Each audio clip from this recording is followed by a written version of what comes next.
And welcome to Flightdeck Live, powered by SportBuff Shop, where you go to sportbuffshop.com and use the code Flightdeck, Owls Flightdeck 10 at checkout. You will save 10% off your entire order. I'm Tim Capper, along with Cliffy D. Pine. For the usual thing, again, it's the, what is it? Death, taxes, and losing it. BC place again. The Alouettes lose, not even close, again. They lose to the BC Lions. It's the final score was 36. Jose Maltos 12. Alouettes offense 6. So, I guess at least they scored a touchdown, so that's got to be good for something. That was better than what they did against Saskatchewan, right? So, progress. well, third offensive touchdown in 4 games. Yay! Yeah. Nope. Yeah. Chime in, everybody, if you want to have any of your comments. We will be more than happy to talk about them. Yeah, and just everybody on Twitter that's been talking junk about the Alouettes and all that. I've seen a lot of your comments, and make sure you save that energy when this team gets its act together, because let me tell you something. Y'all MFers wouldn't have lasted a second between 2015 and 2019 when this team was truly, truly terrible. I mean, at least this year, there's a ton of injuries, and that's a great explanation as to why this Alouettes team just can't seem to find their way. Back when this team was terrible and we had to suffer through it, y'all wouldn't have lasted a second in supporting this franchise. The problem is, though, even with that time where the Owls were just total garbage, the Owls have still been garbage in BC. Aside from 2015, which is the last time the Alouettes actually won in that barn. But I know there's no curse. The Alouettes are not cursed. I mean, it's just bad fortune. I guess it's just any number of things. But you know what? Listen, this team's already been through the mill when it comes to injuries. Tonight was no exception, because this team, once again, oh my, talk about being snake bitten, if nothing else. I mean, you know what? Also, too, only practicing one day this week.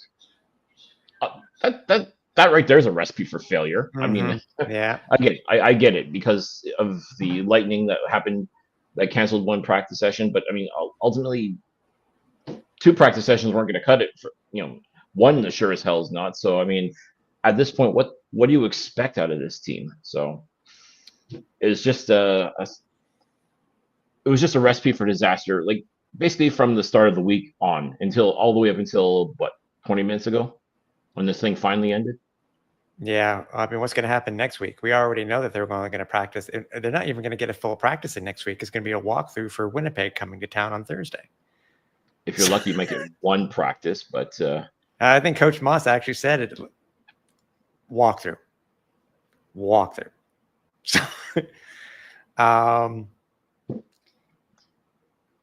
As our chicker says, the Owls lose. I mean, it's the 21st time in the last 25 games that they lose in BC. They have been swept now 3 straight seasons by the BC Lions in the home and away series. Again, it just seems to be the most inept streak. I don't think even the Canadiens had this type of streak. I mean, the Owls going into this one, as we talked about on the show, they had been already 2-0 out west. They done really well, but then this, but as I said, as hard as it is to still talk about this year in and year out, the injuries keep racking up. We're on basically now seem to be on pace from what we were last year, but yet look how good we were last year. But if there's consistency, even though the offense was inept at times, I think it's just a matter of what this team do. I mean, there were just again just a few positives in this game if we were to come away from it. But again, if you cannot stop Nathan Work and Dion Hatcher tonight, I mean, they did their job on offense, the defense should do. Sorry, when it comes to stopping them on rushing. Okay. But I think when you get outgained almost 3-1, 4-1, it's a recipe for disaster. And it was. Again, I just don't know. Again, I joke and I kind of serious. I'm going to petition the CFL to can we just take this game off the schedule, please? Or as you brought up in post game in pre-show talk, let's hope one of the games next year for BC, because they're being pulled. A couple of the games are being pulled next year because of home games that BC plays because of the World Cup, are not played at BC Place, because the last 2 wins is BC Place and then at Empire Field. Mm-hmm. Or, as I've said on numerous occasions, let the Alouettes play the BC Lions at BC Place the first game of the season. Let's just get this over with already. Like, that's way. It can't be scheduling conflict. It can't be, short week nonsense. It can't be all that yada yada. No, just, you know what? I would rather see the Alouettes go to BC Place the first game of the season, regardless of what happens the year before, and just get that loss over with and just be done with it. And I know you shouldn't be playing for a loss necessarily, of course, but let's be honest. I mean, this team just doesn't know how to win at BC Place, and starting to think they never will. I just don't. It doesn't matter who the coach is. It doesn't matter who's quarterback. And believe me, there's been a lot of quarterbacks that have tried their best of varying levels of success, but there really truly is something about BC Place where the Alouettes just don't win. So I mean, obviously you can't take the week off. You can't just say, no, we're staying at home, we forfeit, give us the L, whatever. Obviously you can't do that. But what I'm saying is, I mean, if the CFL was truly interested in, making this game happen for whatever reasons, then I say make it the first game of the year that the Alouettes have to play. Is go to BC Place. They're going to win BC no matter what. I mean, so the Alouettes start the year 1-0. Okay, fine. Cool. It's all good. Doesn't matter. I mean, let's face it, the Grey Cup isn't handed out in June, right? So I say get that loss over with, out of the way. And then any other sort of discrepancies with the scheduling for the rest of you deal with that. You deal with that accordingly.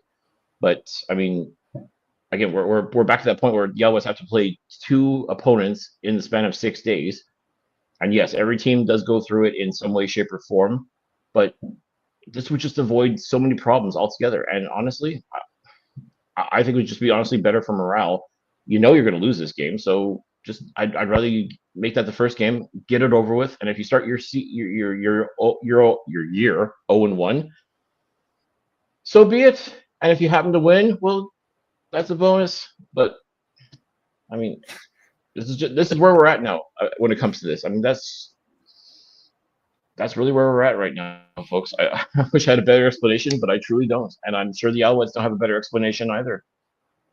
No, I agree. The last 3 quarterbacks to win who have started was Joaquin Cato and Anthony Calvillo. Those are the last 3 to win a game in BC. I mean... And even then, it was mostly Tanner Marsh that played that game in 2015 as opposed to Joaquin Cato. He just happened to have the W. No, I was watching the game prior. Actually, I know what you're talking about. Alouettes Central. I've already talked to him afterwards. He was wrong. Cato played the entire game. I feel like it was half and half. Either way, because I was watching parts of the game too. Yeah, I spoke to him prior. It wasn't Tanner didn't get the win. It was Cato. But either way, no, that's no here nor there. Here nor there. Well, that's it. I mean, yeah. Okay, we have to talk about. I mean, we'll talk about the stats. I mean, but we got to talk about. It seems, I know you missed it, but on the RDS broadcast, because where I'm currently located, it was just I just had RDS available to me tonight. So likewise. So I just didn't happen to see what you had talked about earlier. So yes, well, unfortunately, Caleb Evans was knocked out of the game, clutching his knee as well. And let's not forget, folks, he lost his season last year to a knee injury, and one can't help but wonder if that's been re-aggravated. And if that's the case, that absolutely sucks. It really does. I mean, we've got Davis Alexander out due to a hamstring injury. McLeod Bethel Thompson to an elbow injury. And now Caleb Evans out with more than likely a knee. Because, yeah, I did see his knee was wrapped up and obviously did not return to the match. So, yeah, I mean, what else can be said at this point? I mean, this team is walking wounded right now in a big, big, big way. Yeah, I think they said on RDS, if it comes next week, that obviously that if it is James Morgan who starts, it'll match, I think, 2018 for the most quarterbacks to start for the Alouettes in a single season. And we're just past the halfway mark of 2025.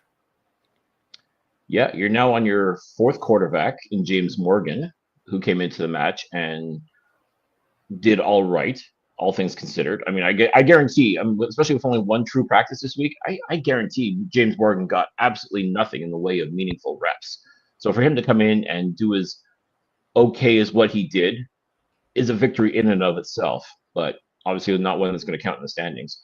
But now you've got James Morgan, who will no doubt get the start next week versus the Winnipeg Blue Bombers. Cameron Dukes, who was signed as a, because you have to have three quarterbacks, right?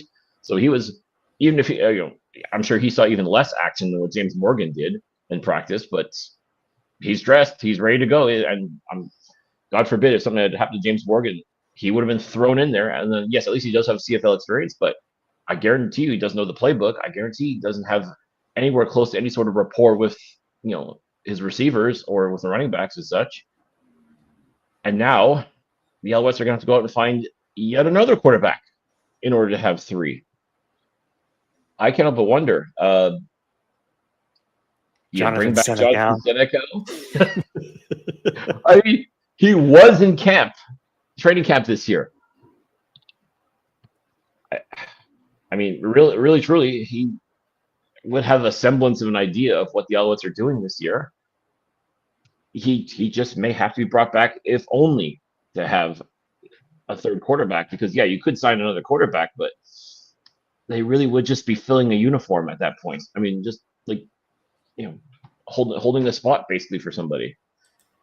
So I truly wouldn't be surprised if I know Danny Machocha made it very clear that he didn't think Senecal had it, but maybe just by sheer attrition, he's got no choice but to say, "Hey, man, I want to come back and put on the uniform again." He won't have his number 15 because that's already been given to Alexander Holland, but something, right? Yeah. Hey, buddy. And we have at least a minimum of 2 more weeks before David Alexander may be ready to come and play. A minimum. Well, and if it was just as simple as putting Davis Alexander back in, that'd be one thing. But look at all the other injuries that are on this lineup. I mean, you got a friggin' all-star team on your injury list, both 1 game and 6 game. It's remarkable. And again, I will say you can't use injuries as an excuse because every team goes through them. But holy Moses, look how many stars, like bona fide stars, like people that have helped the Alouette team win the Grey Cup and so on. These guys are all injured in some way, shape, or form. It's wild. I mean, it's like 2 years in a row. It's funny how much different. I mean, now that the Owls fall to 5-5 again, second time in a row now that they've not taken advantage of of a loss by Hamilton, who got smoked. Even worse than the Owls. Well, I mean, at least Hamilton was able to put up 9 points against the Riders versus 6. So I mean. Yeah. But a dog walking is a dog walking, and boy, oh boy, did the Tiger Cats ever get one today? Whew. Yeah. By the way, everybody who is live, whether you're on X, Facebook, or YouTube, go ahead and chime in. We're curious to know what you guys think. I guarantee it's not good. I'm sure of that. This is one of those shows where it really is hard for us at the Flight Deck to do it, and I'm sure same thing with Montreal media in general. that how bad it is. That's bad things are happening. Good thing again, and it just so coincides that we have we lose again in BC. By the way, second year in a row, if I remember correctly, that a quarterback who was on the active roster for the Owls did not finish the game. If you remember last year, I think it was Dominic Davis who ended up in civvies at the end of the game last year because of something that he did. This was after Caleb Evans got hurt. If I remember, I think it was after Caleb Evans got hurt again last year. I got hurt last year. No. So second year in a row. The only difference is both Cody Fajardo and Davis Alexander did play in that game, and Dominic Davis was doing short yardage, and I guess as the Alouettes tend to do, keep him in for an extra play or two, and unfortunately that extra play or two led to him getting rocked, and as you said, just knocked out of the game entirely. So I mean, still not ideal no matter what. I mean, it's just tough. Yeah. Like I mean, it really doesn't seem like it matters who lines up under center for the Alouettes. I mean, this game is just an automatic L. That's the long and short of it, and it sucks because just once. I mean, even if it's once every 10 years, okay, at least be something. But I mean, this team didn't look like they wanted to play this game. I'm sorry to say. I mean, the defense did play pretty good in spurts. Like that first half, it looked like they were in it. In fact, it almost seemed like neither team was, they're still trying to find themselves a little bit. But then in the second half, that's when the BC Lions just came alive and just started piling on the points and just making the Alouettes defense look foolish and just didn't look back at that point. No, they were only down at 7. They actually could have had, I think they could have been a little bit closer. They actually could have been tied. The Owls did not, Owls, I think, won the turnover battle, but lost. But the Alouettes, Bev's interception in the first half, the strip by, was it Naj? Who was it? I'm trying to remember who did this strip in the. There's a few people involved in that, so it was one main one. Was it Najee Murray? I'm trying to remember who it was. I can't remember it. But either way, and no, it was a team effort though to get that strip and fumble recovery, and again, kudos to them. But again, didn't do anything with it. I think both interceptions or both turnovers, if I'm not mistaken, led to no points. Yeah, I mean that's again 2 missed opportunities right there to put points on the board, even if it was just field goals, which seemed like all the Alouettes were going to do were field goals again. Which okay, like I keep saying, you're not going to beat these teams with field goals. You're very lucky to beat Calgary, mostly kicking field goals, but you sure as hell weren't going to beat Saskatchewan doing it. You clearly were not going to beat BC doing that either. I mean, they gave it to Hamlin. They gave the forced fumble to Hamlin. Okay, which again, great effort. Bev's shoestring sack. It was the only sack of the game in the late in the second half, and he was in that great interception. And it's funny because Bev's been quiet the past few games as well, and I don't know if it's just a matter of offense is just trying to keep him in check or whatnot. But he's been quiet the past couple of games, and then tonight, played outstanding. And I believe he was nominated by the fans as the player of the game for the Alouettes, which again, well deserved. I mean, well deserved. Darnell Sankey had 10 total sacks, by the way. I'm not surprised. Again, I reached out to Steve, CFL stats guru Steve Daniel, to try to find out which Alouettes quarterback has had the most yards coming off the bench. It wasn't Davis Alexander when he came off the bench for the win last year versus Saskatchewan. James Morgan, after coming in off the bench, he had 211 yards. And you know what? I don't think we expected him to be one of those quarterbacks to have it look like a deer in headlights, because we've been kind of watching him from afar to see what this guy, and we knew he had some potential, and it showed tonight. But again, the game was kind of, the game play was for Caleb Evans. There's the same thing that always happens. And, there's just everything in general itself, Cliff, where the Owls just couldn't You know, the Owls could not take advantage of anything.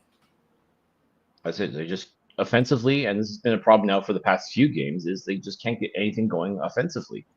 Defense is always playing great, but again, these guys leave them out on the field too long, they're going to get gassed. They're just going to get picked apart eventually, especially by someone with talent like Nathan Rourke. I mean, he had 4 touchdowns tonight. I mean, and it was surgical. He made it look easy. Trevor Harris 2 weeks ago, or 3 weeks ago, I should say, same idea. He just picked this Alouettes team apart and did it in convincing fashion. I mean, as good as what this defense is when it's 100% healthy. I mean, they're practically unstoppable. But these injuries now are starting to pile up defensively, and it's starting to show. Unfortunately, the depth. These guys are good defensive players that are playing for them right now, but they need to. They're not. They weren't getting the reps, the normal reps, and they're learning on the job basically. So I mean, they've got the talent. It's just right now they're being tested, and unfortunately, the test is, just not. It's not one that they're able to pass so easily, and it'll come eventually. I have no doubt in my mind these guys on defense are playing defense right now for the Alouettes are going to be terrific players, but these younger guys, they got to learn, and unfortunately, this is they're getting a crash course whether they want to or not, and it's not easy, folks. It's like calculus or trigonometry. Like it's not as simple as 2 + 2 = 4. It's a little more complicated than that. Yeah. Final yardage, Cliff, was 491 to 267. And the other telling stat is this: at one point in this game, Cliff, BC Lions had a 70% success rate on second down. They ended the night at 61.9. The Owls survived. The Owls did a little bit better, better than the past couple of weeks. They were at 45.5, but still 61% on second downs. And again, Rourke and Hatcher, it couldn't be stopped at all. They really couldn't. I mean, and again, like Keon Hatcher is one of those guys that's been kind of quiet himself for the most part, but tonight was like a redemption tour for him. Like, oh my goodness, he played outstanding tonight. There's no two ways about it. And James Butler, for the most part, I mean, he had a couple good runs as well, but it seemed like the Alouettes managed to keep him in check for the most part. But as soon as it's kind of funny, kind of like Walter Fletcher last year, like he was able to be stymied when running, but as it became like a sort of a check down option for Nathan Rourke, he ended up with some pretty decent yardage as well, receiving wise. It was just one of those games where Montreal zigged when they should have zagged in a lot of instances, and a quarterback like Kid Canada is just going to burn them each and every time, and that's exactly what it was. I mean, this was a far cry from the game that happened in Montreal with the BC Lions a couple of weeks ago.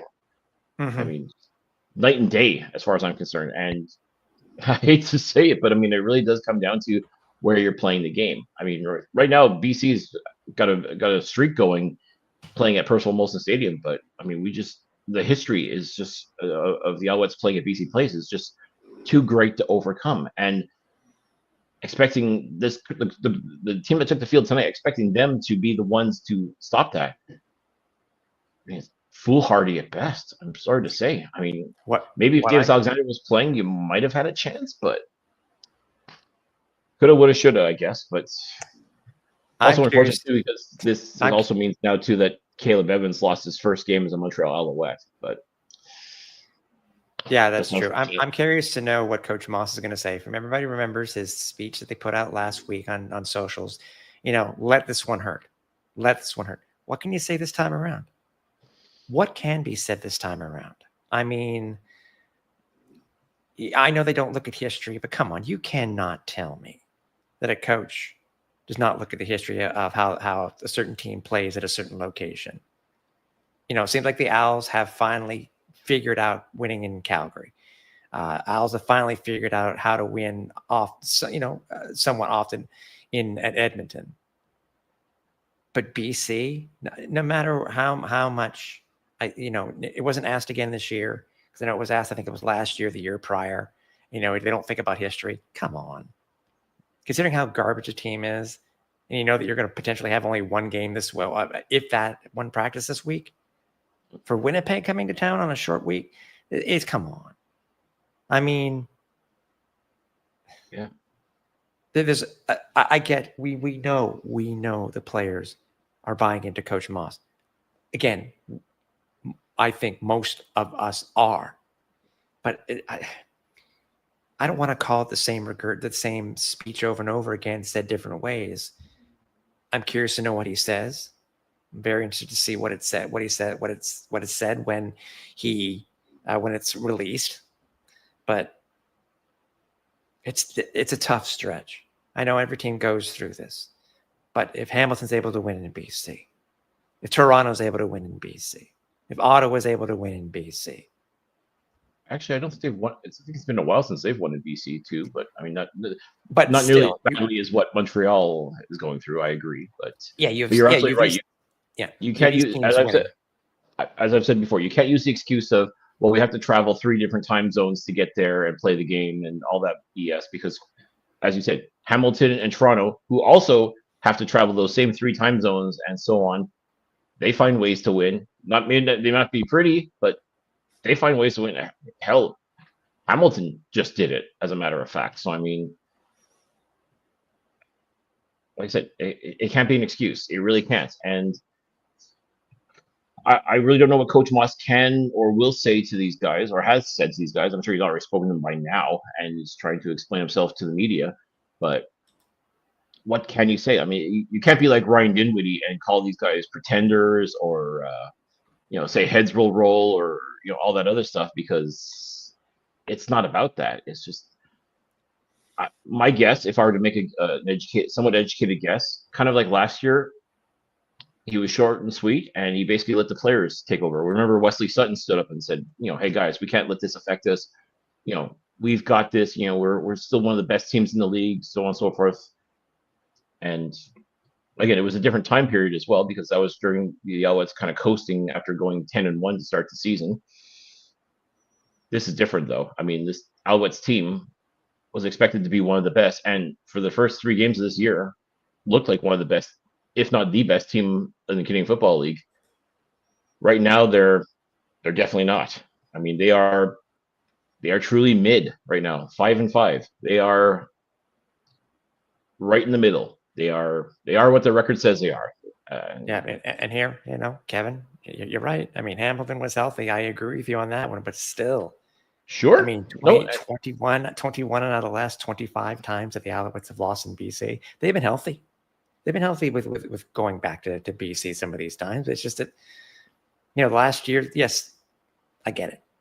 It's just, it's a broken record that I'm tired of talking about. And I'm sure Alouettes fans are tired of seeing, because no matter how good this Alouettes team can be, year in and year out, they always drop one. It always is a horrible game in BC. It's a guarantee. For no reason. They just don't know how to play in BC.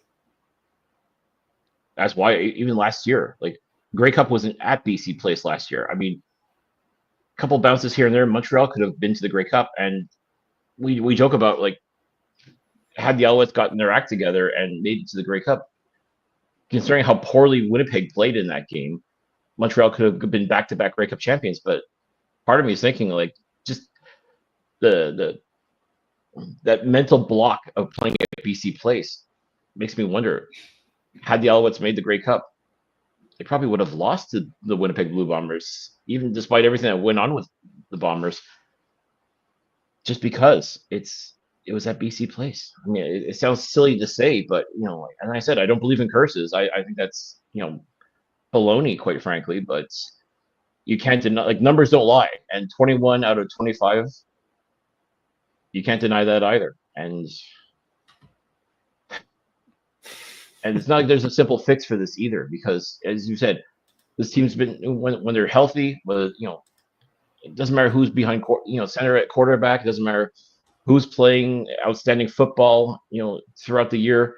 There's just something about the minute you walk in to that building, it's going to be a loss for the Montreal Alouettes. It may be a blowout. It may be a tightly contested affair. It might be a heartbreaking last-second loss. It doesn't matter. the Alouettes simply cannot win at BC Place. And there is nothing, absolutely nothing that would suggest to me that it's ever going to change, because it should have changed by now. I mean, again, 21 out of 25. Mm-hmm. Explain that. Explain it to me. Explain to me how that could possibly happen. I mean, surely. I mean, I don't know. I just Their don't know. their last 12 games, Cliff, in BC, which so they're a 1-11 in those last 12. Their average margin of defeat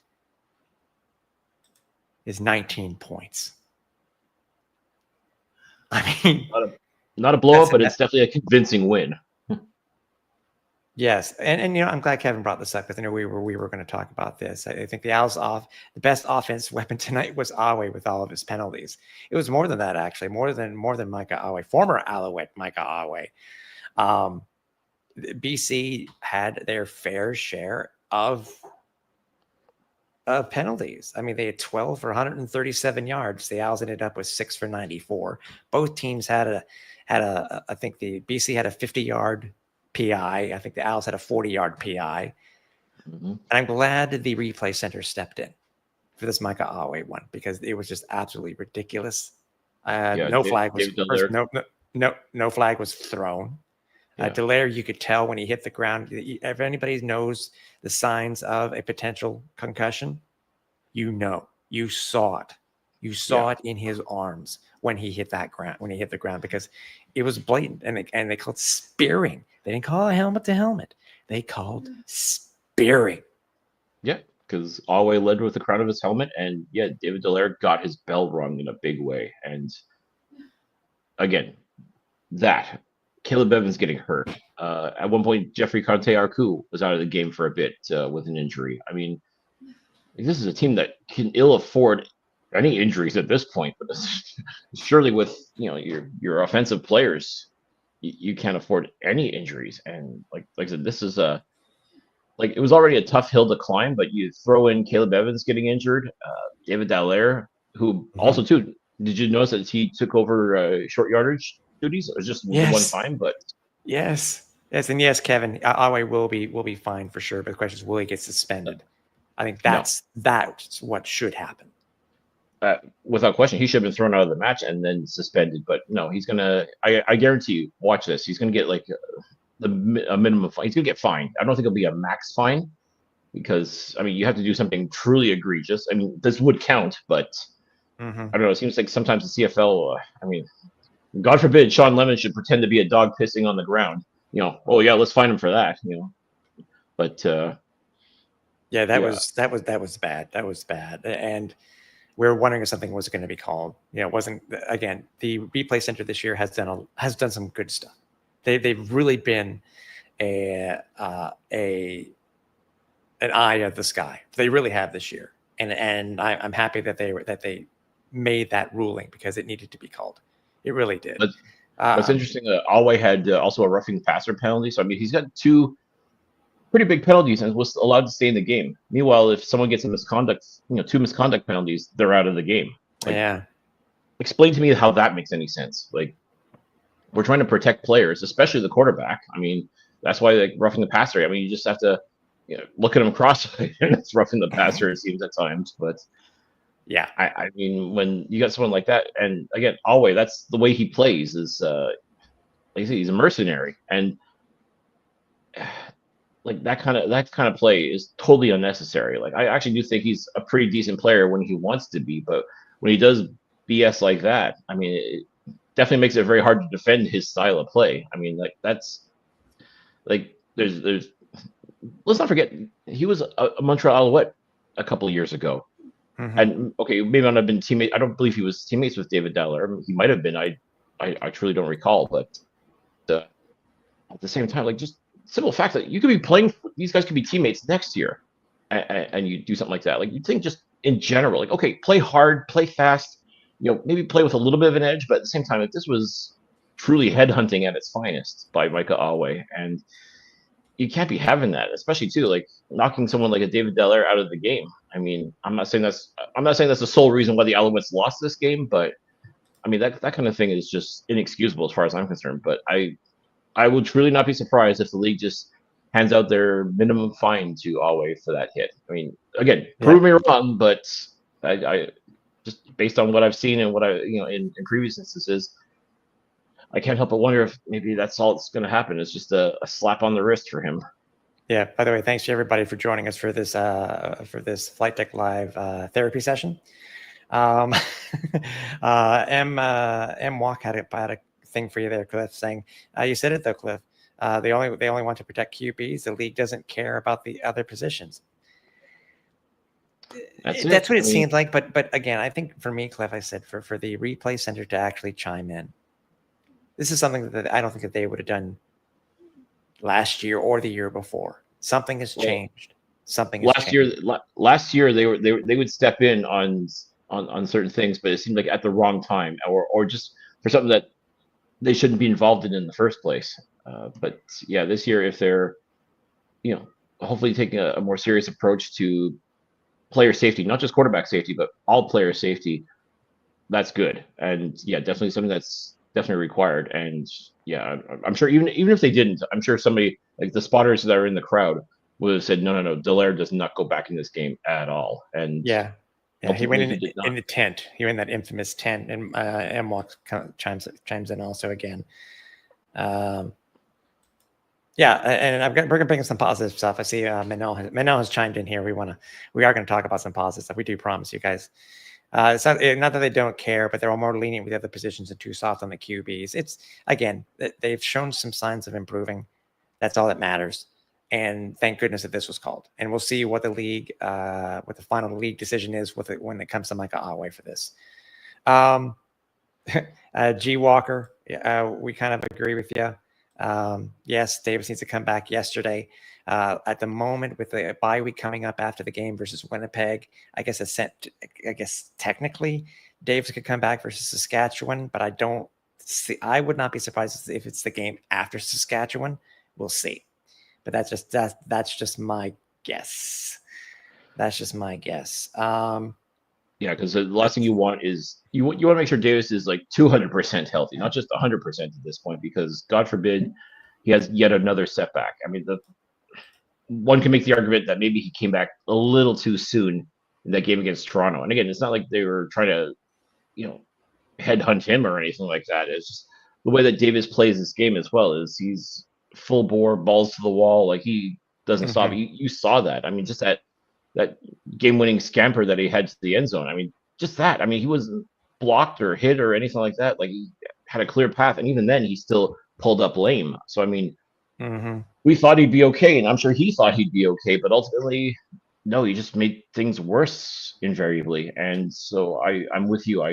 Even if he could come back, like I still want the Alouettes and Davis to truly err on the side of caution. Make sure you're 200%. Make sure that there's absolutely no possible way that you could re-injure that hammy, because as long as the Alouettes don't have Davis Alexander behind center, their chances of winning are slim. I hate to say it, but I mean, MBT couldn't get the job done in relief. Caleb Evans, we'll never know now because he got injured. Now it falls on James Morgan, a guy who's had limited, very, very limited reps. And now he's going to be thrown into the fire of starting quarterback.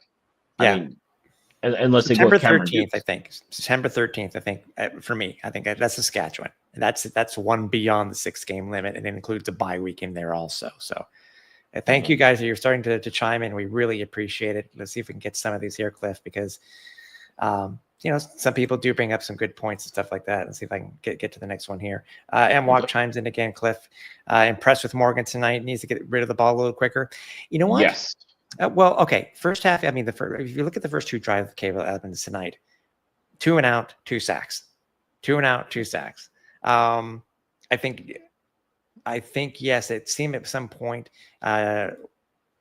James was getting hammered by the D line for BC.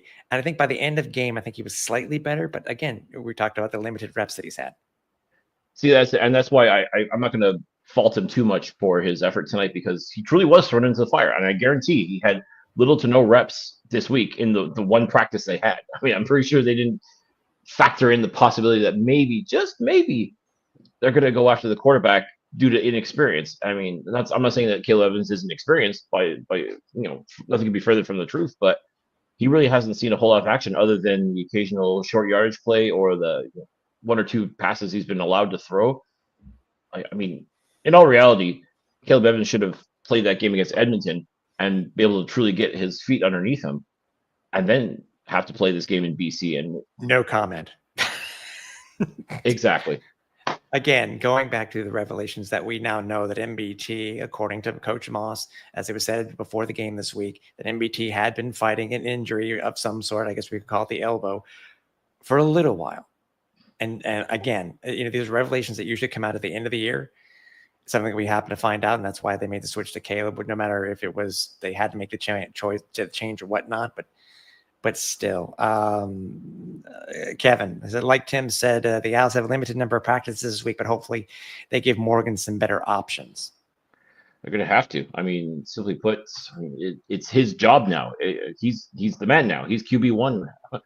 I mean, unless they decide to go with Cameron Dukes, but as I said, he just got here. I don't think he's really truly had a chance to absorb the playbook. He's going to have to now. I guarantee you that. Getting up as soon as he gets on the plane back to Montreal, that's the first thing they're going to do is shove the playbook in his face. And no, you're not sleeping on this flight, buddy. You're going to learn this bloody playbook up and down, in and out. Yeah, and Danny Mac and Coach Moss are going to be sitting there too on their way back from Vancouver, deciding who are we calling to be our number 3 quarterback. And exactly. As you said, would not be surprised if it's some hometown kid from Montreal. But we'll wait to see what the transaction says. We will, because again, anyone else that you bring in is going to be in the same position that Cameron Dukes basically is now. Is coming here, you don't know the system, you don't know the playbook, you don't know any of that stuff. At least Jonathan Senecal, I mean, he was very limited, very, very limited in preseason, and the thought was, you know what, he's not that good. He's not getting it. He's not understanding, despite the fact that he's been basically in 3 Alouette training camps. This past year was his first one as an actual professional athlete in hopes of being able to get a job. And ultimately he was let go because, as Danny Machocha talked about, it didn't work. But so is it like kind of like Joe Henry, if you sort of like Joe Hendry, where if you say his name and he appears? If anybody gets if we continue with the wrestling references from the show this past week. Yeah, no, this I was trying to think of some for this game, but I know. I know. And Walk Davis needs to come back. Philpott, STE, Mac, Anto, DeQuoc. Can stay. Oh, interesting comment. Okay, DeQuoc can stay out though. DeQuo's had a rough 2 seasons ever since what he did in 2023. It's been a rough couple of seasons, but I can't argue. Philpott switching from the knee to the hamstring injury, whatever they're deciding the injury is. STE, we did not know who was going to be at practice this week because obviously having the practice canceled, we did not know if STE was okay. But you know what? SS3 did okay today. So did Travis Tice. They did well tonight behind being the running backs tonight. Yeah, especially Travis Tice. I mean, he had a couple of really, really nice runs. And he was very hard to bring down, which, again, that had to be an option. I'm sure that was a welcome relief for someone like James Morgan. So, like, the pressure wasn't on him because, let's be honest, like he had some good throws, but I mean, he was overthrowing receivers, and there was a lot of just very short passes. Like, I mean, just I can't call it. That got frustrating. That got frustrating. But again, I'm trying to be fair. He was thrown into this. I mean, this is one thing people have to understand. Like, if you're going to start saying that, this guy's trash, I don't know why you guys think he's so good and everything like that. No, he was put in a very lousy situation, a situation that he really, truly should not have been. I'll even go so far as to say, like, back when MBT was struggling, put Caleb Evans in, but also give Morgan a few reps as well. I mean, anyone who's expecting James Morgan to come into this game and expect him to do what Davis Alexander did in relief of Caleb Evans last year versus Saskatchewan, that would have been an amazing story, but it wasn't going to happen just so easily like that. I mean, and tonight was proof positive. I mean, he looked like a quarterback that was thrown into the fire or thrown into the deep end of the pool with minimal swimming lessons and be told sink or swim. And yeah, and I can't really say he sunk, but he struggled to stay afloat, and it's tough. It absolutely is tough. It just goes to show that you just can't sign any quarterback, throw them a uniform on them, expect them to go out and be the next Tom Brady. It doesn't quite work that way. Even if look at the guys that have been here. I mean, look how many years Davis has been here. Look at how many years James Morgan has been here. Look at how many years Caleb Evans has been here. Yep. So they get it. And again, I mean, not having Mac, not having Tyson, not having some of these guys that we're losing. I mean, I'm so happy that we have Snead and Speaker, but some of them get lost in the shuffle. I think Hollis. I think, by the way, Hollins has been one that has gotten lost in the shuffle. Manuel brought up a good point. I guess it kind of leads to what happened at the beginning of the game. Is like, can we talk about the O-line? And somebody brought up too. Kevin said too. He goes, he agrees with Manuel. I said, what happened to Tiger Shanks? Now, Nick Callender, I think, got hurt tonight too, if I'm not mistaken. At least he was hurt on a couple of plays. But the O-line has been decimated. It's been on and off. Yeah, and again, I think Davis Alexander was able to hide a lot of their shortcomings with his outstanding play. MBT really couldn't, but again, that's a whole other story altogether. But yeah, this offensive line, for the most part, and they've had injuries too, of course, but I mean, they have not looked cohesive at all. They have done little to nothing to give their quarterback, whoever, regardless of who the quarterback is, to give them any sort of protection. Almost leaving that up to the running back, and even then, like, that's only one person trying to stop a bull rush.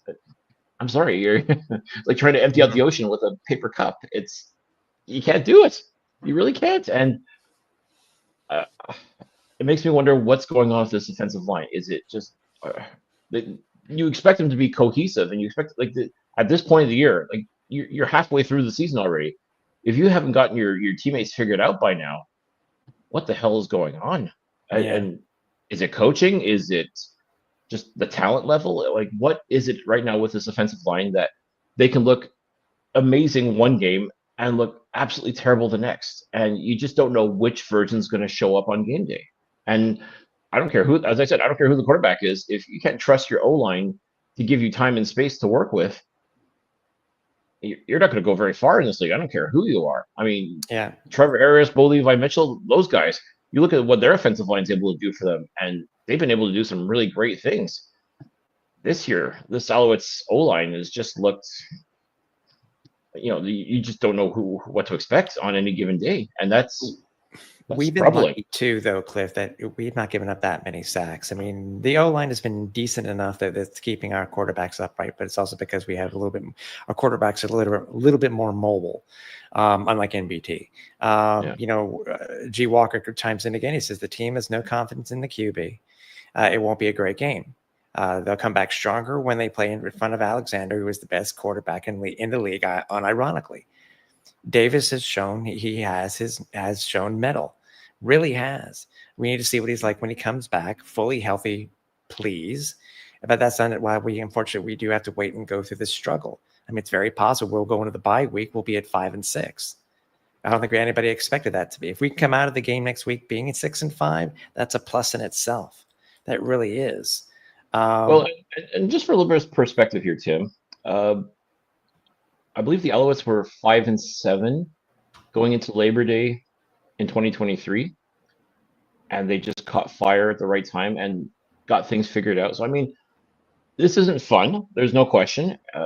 It sucks to watch this team we've had great expectations for, and they haven't truly lived up to a lot of them, whether it's due to injury or just inability to play, or going to have to, unfortunately, have to play a game in BC Place. Whatever the reason is why they haven't been as good as we thought they could or should have been, it's still not over. I mean, there is still a fair bit of racetrack left, and it's just a matter now of taking care of things. You had talked about you were hoping the Alouettes could be 3-3 going into as long as Davis Alexander was going to be on the 6-game list. So if the Alouettes could go 3-3 in that time period, they'd be fine. They'd be in good shape.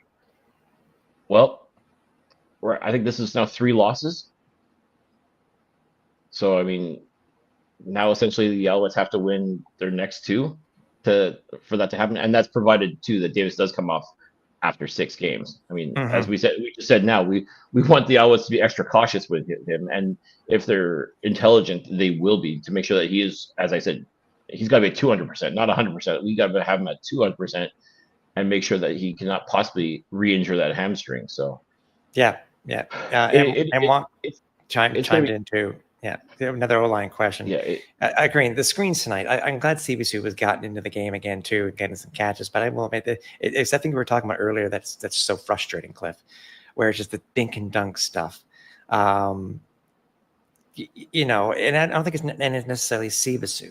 It's just how it's a combination of the O-line and who is left up short yardage.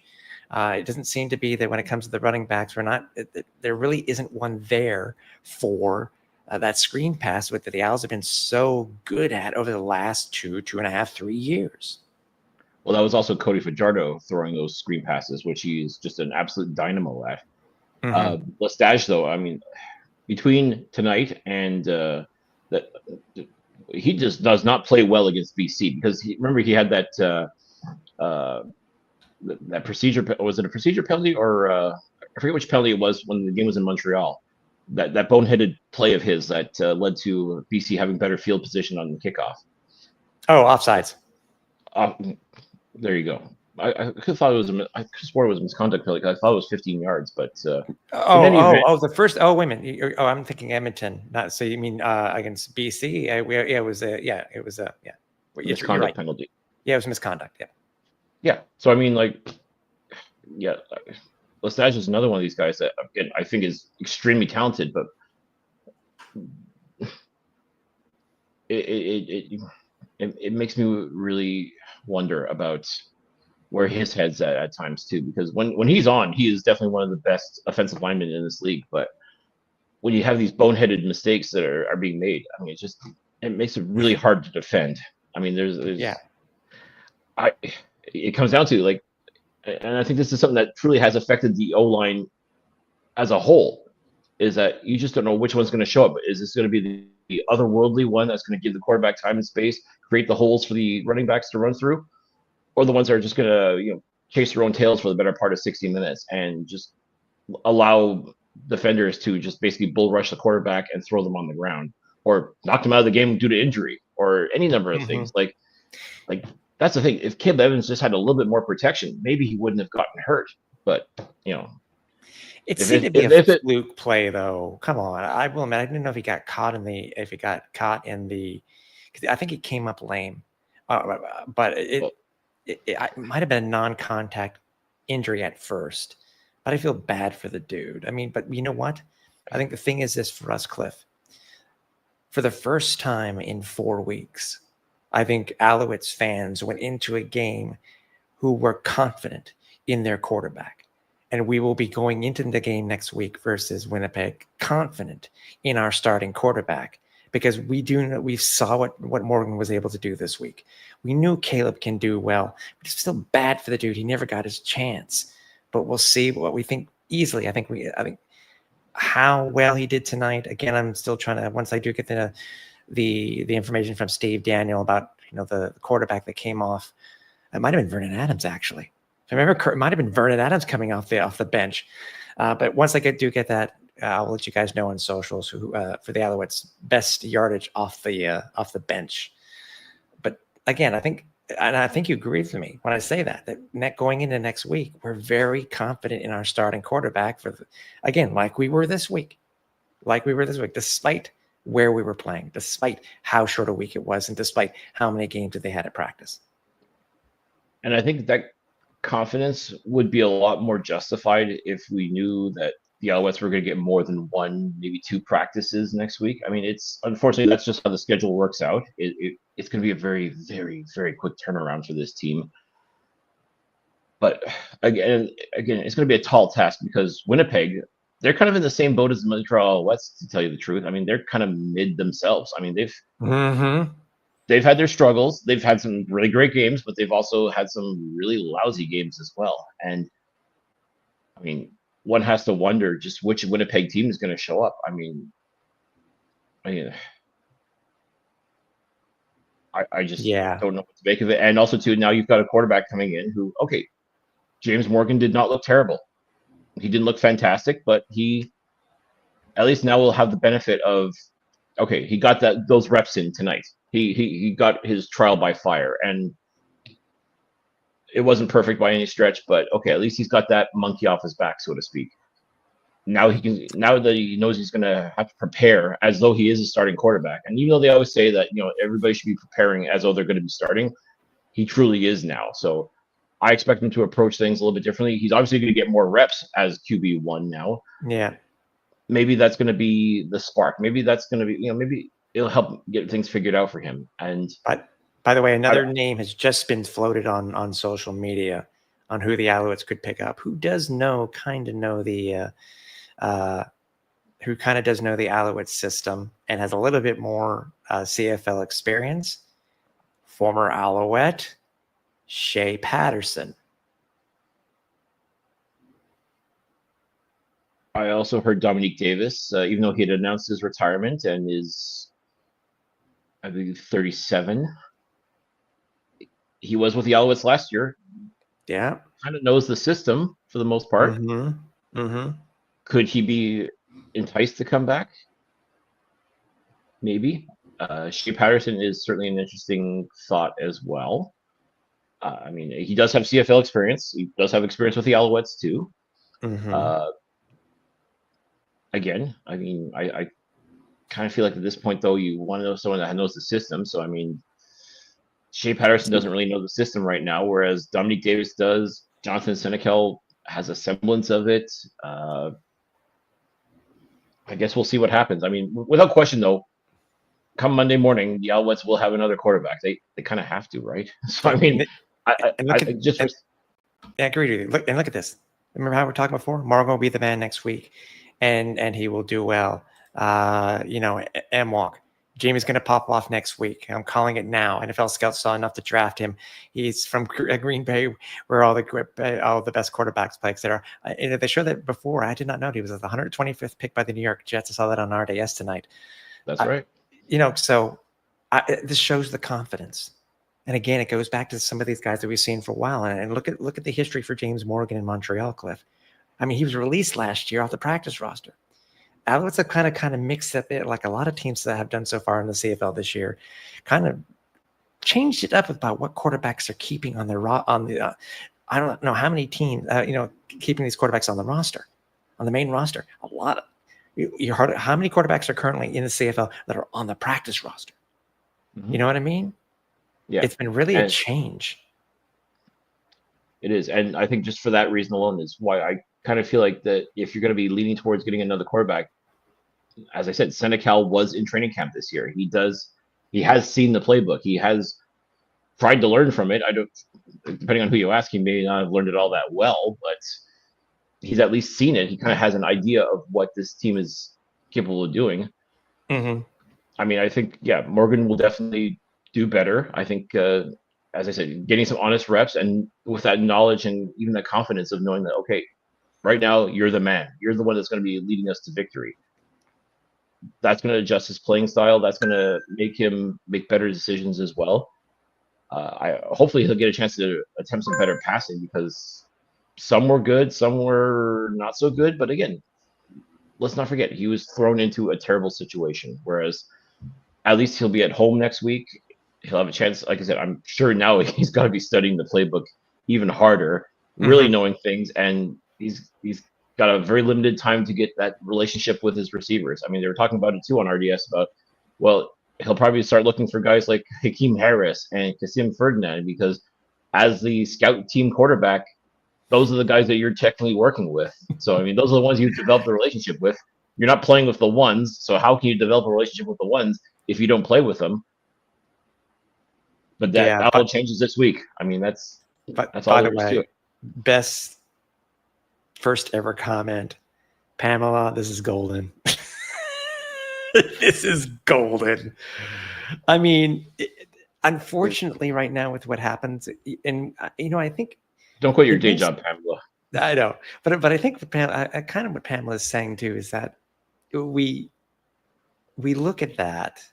How desperate can we get? Dunnigan will come out of the broadcast retirement. Another commentator, which I didn't show, AC will come out of the booth. Unfortunately, right now. These are kind of dumbass comments I expect from a certain reporter from, Well, I think what Pam was is kind of getting at, I don't think I wouldn't categorize it as a dumb comment, because I think what Pamela needs to think, though, about also is that we're seeing this quite a bit with the quarterbacks. I get that. But what about the other, when it happens where the Alouettes need to bring in another position? And the Owls have done that already this year. They brought back Keontae Evans. You know what I mean? It is a position that was necessary for the Owls to have on the roster because they were shorthanded. And I think, unfortunately, when it comes to the quarterback situation, Cliff, I think that's where why it gets so much traction in the names that are currently out there, or who a team's going to sign and that type of thing. It's because it is usually your person who's going to lead the team or potentially lead the team. And I'm sure we were going through this back in 2018 when the Owls had 5 starting quarterbacks. We went through that, I think, when the Alouettes in their lean years. I think before that, I think it was 2014, I think, if I remember correctly. I think they showed that on RDS tonight. We went through that again there too. But it's not only just the quarterbacks. I understand the frustration, Pamela, but I think it's also a combination of all the other positions that the Alouettes have had to sign throughout the year. We didn't expect to have this many players. We talked about it early in the season, how well the Alouettes were doing with so few people on the 6 game. That's not the case. It happened last year where we were getting to the point of last year, but yet it's not hurting our win-loss record. But I think Cliff probably had the idea too. We were 5-7 coming out of a bye last year, and we went on a run. If we get Davis back, Mac back, Philpott back, and all the Enta back, it's very possible that once these guys come back, we're going to go on a run again. We're going to go on that run again. But again, I think for us, Cliff, and you'll agree, just coming off this loss again in BC, it's just so frustrating. It's like an entire therapy session where we have to talk about it. Unfortunately, I think out of everything where we talked about the last couple of weeks, where it was an MBT we trust, yes, it has changed now to James Morgan. But I think the main thing is, Cliff, and I think you will agree with me, is that right now it is in Danny Mac we trust. We have to trust what Danny Mac is going to do and who he's going to bring in to be able to get this. And hell, you ever expect him to rate? I think in the local newspaper, he rated the team a C. A C. If Danny Mac's saying that, and you and I have had a conversation with Danny Mac when it came to players that we don't have on this team, that are other players that could have been drafted by the Owls and they're with other teams now, how we felt that these players were. So I think, Danny could have been pretty spot on considering all the injuries we've had. And again, I think, unfortunately, with the quarterbacks that we're going through, we're going to hear names, hopefully, that understand the system, but will not be called on in order to play for the Owls under center. We'll get to that point in 3 weeks, approximately, to me, my timeline, where we're going to get the Davis Alexander back. And hopefully, from there, it's a Grey Cup or bust. Well, that's the thing. I mean, I keep saying this all the time, that this Alouettes team looks so much different with Davis Alexander behind center, and it wasn't more painfully obvious. It was obvious before, and since whether it was MBT, Caleb Evans, or James Morgan now coming in under center, this team looks, acts, and plays a lot different when Davis Alexander is not in the lineup. And I think that's probably the hard part too, is we got so used to seeing, like, it validate, like, Davis's play when he took over for Cody Fajardo in 2024 validated what you and I have been saying about him from day one. The start of this season further validated that. Like, this is the man. He absolutely is. The Alouettes made the right decision in choosing him over Cody Fajardo. Everything that we had prophesized when it came to Davis Alexander came to fruition, and it looked like it was going to continue to be that way. and then he got hurt. And then it was almost like not having a plan B. And again, we wanted to believe that MBT was going to be the plan B because he had the experience. He won a Grey Cup with the Argos. He all the stuff we talked about in previous episodes of the podcast and such. It didn't come to fruition, and I guess it's maddening to see, like us being made fools of, because we want to believe that the moves that are being made are the right ones, and when they're not, I guess it's a little it's a little frustrating. I mean, especially when you've got guys like, for example, best example is Cody Fajardo. I mean, hindsight's always 2020, right? But I mean, if he was willing, and we're actually, we're not even going to go there. It's just, the past is the past, and it is.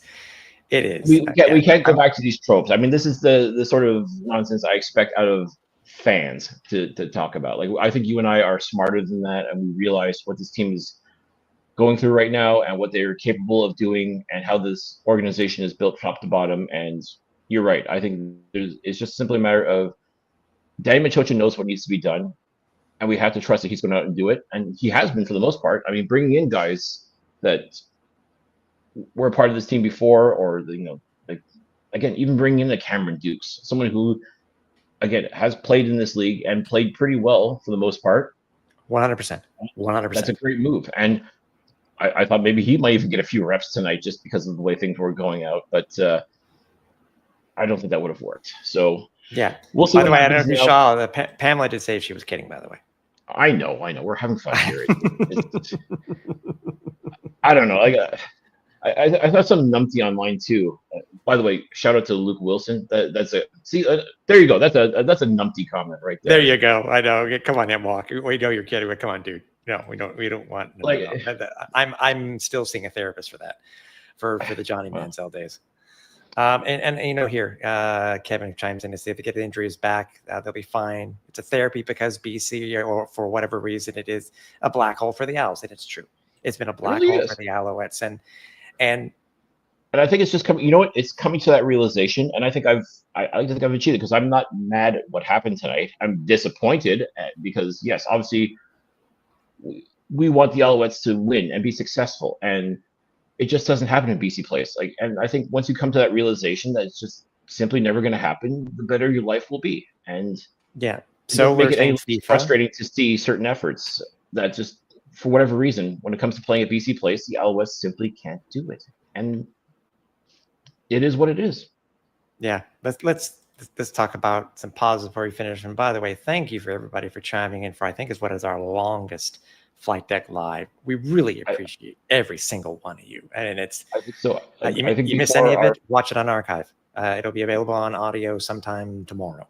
But again, we think I'm pretty sure our longest episode was the tie last year versus Calgary.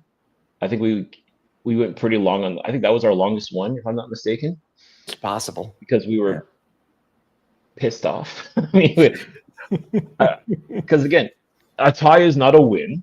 It's not a loss, but it's not a win. And well, what are you supposed to do with that? Like, it's just, and yet we were pretty pissed at that one. And what you're saying, it's like kissing your sister, basically. I mean, yeah, the fact that this has gone longer than that episode is really a testament to, I guess, a lot of things, really, when you think about it. But yeah, thanks everybody for sticking around and listening to us piss and moan about it, because, well, what else are you going to do on a Saturday night, right? Yeah, exactly. And it's funny, you may want to look this up and see what it was last year. The Calgary tie, right? Yeah. 58 minutes. So no, we have blown by it. Even more, we thank you. There you go. Yeah, let's talk about it. So tonight, James Morgan went 20 of 33 for 211 yards, a touchdown, and an interception. That was a late touchdown to Tyler Snead, who, by the way, led the team in receiving tonight, Cliff.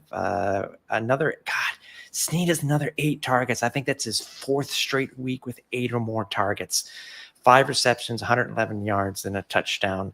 After that, it was Charleston Rambo at 46, Travis Tice at 41. It's very interesting to see who rarely got anything this week. Travis Tice led the team. And I guess, yes, It's because of how far back they were. But Tice, 5 attempts, 26 yards. Stevie Scott, the third, 4 attempts, 23 yards. And Delaire got 2. And then we talked about the defense already. Ty Beverett, quarterback, sack, interception. Not Lorenzo Burns. It was the forced fumble's not shown in this one, but I think it was, who did I say it was? Arthur Hamlin. Thank you, Arthur Hamlin. And again, you look at the time of possession, dude. You wouldn't think the game would be as bad as it was. 27. Alex held the ball for 27 minutes. It was only a 5-minute difference. But yet, you look at the total yards. It was almost basically it was 2-1. It was 2-1 in this thing tonight. And if you don't stop the passing of the BC Lions, you're going to lose, and that's exactly what happened. It really is. It really came down to who the better quarterback was, and I think it's painfully obvious that Nathan Rourke is head, shoulders above anyone that Montreal would have put behind center tonight. And that's, again, give him credit. He's been playing some outstanding football. I mean, like, I definitely could see him running away with the most outstanding Canadian this year when it's all said and done. I mean, that's just, regardless of how BC's done this year, I mean, Nathan Rourke himself has definitely been playing pretty outstanding football. Not perfect by any stretch, but I mean, and maybe it's just something about Montreal, whether it's at Percival Molson Stadium or BC Place, he just gets amped up for playing the Alouettes. And hey, if that's what it takes to get you going, then more power to you. Because wow, there is just no answer for Kid Canada. I mean, that's all there is. And Strasser, no, there's no way in hell Chip Cox would be coming back out to play. Maybe to coach. By the way, head back in our archive and listen to our conversation that we had with him, because he had some very interesting revelations, I will admit. And if you were to ask Chip Cox, he definitely thinks he can play, but I think he would not be a terrible coach at all. I mean, I think he has a lot to offer in a coaching role. I mean, dude still looks good. I mean, as far as, he's in shape. He's well, just an absolute great guy. I mean, but I think if he were to get back into football, it would have to be in a coaching capacity. Mm-hmm. Not necessarily on the field. I mean, I mean, we're going to be honest here. He's in his 40s now. It's a young man's game. Yeah, I mean, it is. Don't tell him that, but I think even Chip would have to agree. You know what? Coaching, and it's safer too. I mean, the guy's got a family too. He's got to think about that as well. So, coaching, I'd not be opposed at all. Again, Al's lose tonight. Again, the yearly tradition, as it has been for the last 21 of the last 25 years. They lose in BC, fall to 5-5. James Morgan is now our starting quarterback. I have no problem with that at all. We feel for Caleb Evans. We hope he's okay. I'm sure we'll find out more about what's going on. Watch it be a hamstring of some sort. Oh, man. Can you imagine? I mean, that if you were to summarize the Montreal Alouettes 2025 season in one word, it would have to be hamstring. It would be remarkable, but no. I mean, the way he was clutching at his knee, the fact that his knee was, whenever they panned to him on the sidelines, his knee was propped up. It was wrapped in gauze, I think it was, and painfully obvious it's his knee. But yeah, you know what? They also said Tyson Philpott had a knee problem and turned out to be hamstring. So yeah, no comment. Yeah, we'll leave it. We'll leave it at that. We'll leave it at that. Yeah, we'll talk about more on the podcast, so we got a little bit more time to settle down again and think about it and to catch up, see what's happening with. Maybe we'll find out who the third quarterback's going to be and other stuff like that. But we know it is going to be a short week leading up to the game on Thursday at Percival Molson versus the Winnipeg Blue Bombers. But again, for everybody who stood here and watched even part of this marathon episode tonight, we really appreciate you. We hope you do turn into the podcast on Wednesday. Have a couple of ideas. We don't know if they've come to fruition yet, but Winnipeg Blue Bombers, almost anybody could show up, and that's what we're hoping for. So stay tuned to all of our socials for any other information that may come across social media that we want to report to you guys. But again, thank you. I don't know if we can sort of freshen this up. You can basically say the same stuff over again on Wednesday and make it sound new and interesting, but if anyone could do it, it'd be us, Tim. I think we'd find out to make it somewhat interesting. I thank you, Dr. Pine, for being there. Your check's in the mail.